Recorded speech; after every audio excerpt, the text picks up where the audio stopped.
श्री गणेशाय नमः। राधे राधे। चौथा अध्याय।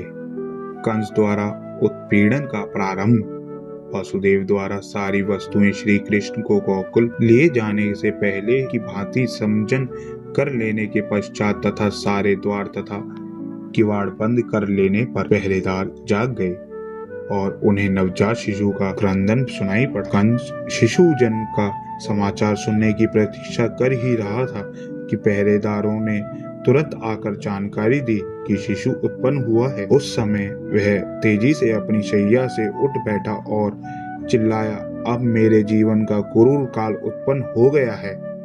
कंस चिंतित हो गया कि उसकी मृत्यु निकट आ गई है, अतः उसे रोमांच हो आया। वह अविलंब उस स्थान की ओर चला जहां शिशु ने जन्म लिया था।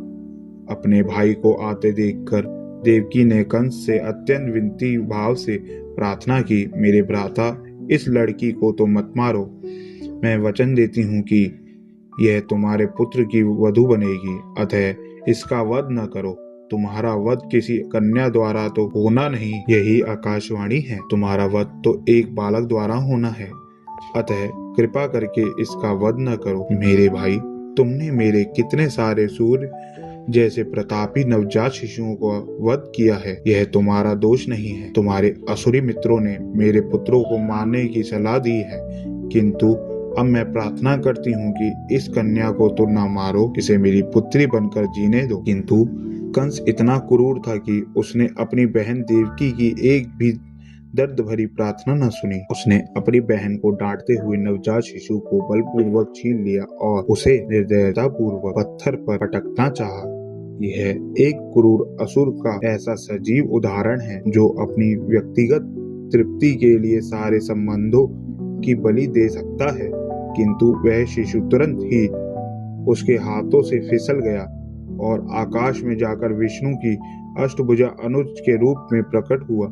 वह सुंदर वस्त्रों, पुष्पमालाओं तथा आभूषणों से सुशोभित थी और अपनी आठों भुजाओं में धनुष, बाला, तीर, तलवार, शंख, चक्र, गदा तथा ढाल धारण किए हुए थी। कन्या को प्रकट होते देखकर सिद्ध, चारण, गंधर्व, अप्सरा, किन्नर तथा उरग लोकों के सारे देवतागण उसे विविध वस्तुएं भेंट करने लगे और अपनी अपनी ओर से प्रार्थनाएं करने लगे।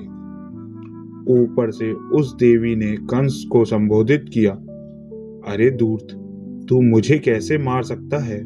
तुझे मारने वाला बालक इस संसार में कहीं पहले ही प्रकट हो चुका है। तू अपनी बहन के प्रति इतना क्रूर मत बन। इस प्राकट्य के बाद देवी दुर्गा विश्व के विभिन्न भागों में भिन्न भिन्न नामों से विख्यात हो गई। इन शब्दों को सुनकर कंस अत्यधिक भयभीत हुआ।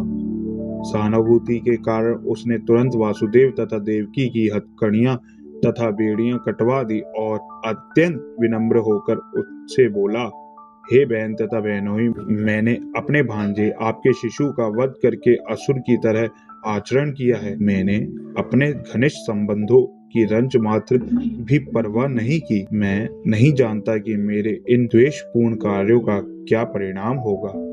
संभवतः मुझे नरक का भोग करना पड़े, जहां ब्रह्म हत्या करने वाले भेजे जाते हैं। किंतु मैं विस्मित हूं कि आकाशवाणी सच नहीं उतरी। असत्य प्रचार केवल मानव समाज तक ही सीमित नहीं है।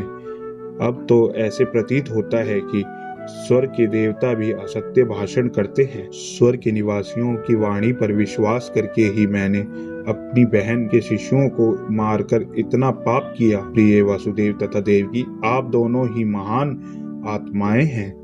मुझे आप दोनों से कुछ नहीं कहना, किंतु फिर भी मेरी प्रार्थना है कि आप अपनी संतानों की मृत्यु के लिए शोक न करें। हम में से प्रत्येक व्यक्ति पराशक्ति के वश में है और वह पराशक्ति हमें एक साथ नहीं रहने देती। हमें कालक्रम में अपने मित्रों तथा परिजनों से विलग होना पड़ता है, किंतु हमें यह निश्चित रूप से जान लेना चाहिए कि विभिन्न भौतिक शरीरों के न रहने पर भी आत्मा अक्षत रूप में निरंतर बनी रहती है। उदाहरणार्थ, मिट्टी के अनेक पात्र हैं, वह पहले बनाए जाते हैं और फिर तोड़ दिए जाते हैं, किंतु तो भी मिट्टी सदा मिट्टी ही रहती है। इसी प्रकार विभिन्न परिस्थितियों में आत्मा के शरीर बनाए और बिगाड़े जाते रहते हैं, किंतु आत्मा शाश्वत रह जाती है। अतः शोक करने की कोई बात नहीं है। प्रत्येक व्यक्ति को समझना चाहिए कि यह भौतिक शरीर आत्मा से भिन्न है, और जब तक कोई इसे समझ नहीं लेता तब तक उसे देहांतर प्रक्रिया स्वीकार करनी पड़ती है। प्रेम से बोलिए राधे राधे और देखिए क्या जादू होता है। आपका दिल खुशी से भर जाएगा। कमेंट में लिखिए राधे राधे। इस चैनल को सब्सक्राइब करें और वीडियो को लाइक करना ना भूलें। राधे राधे।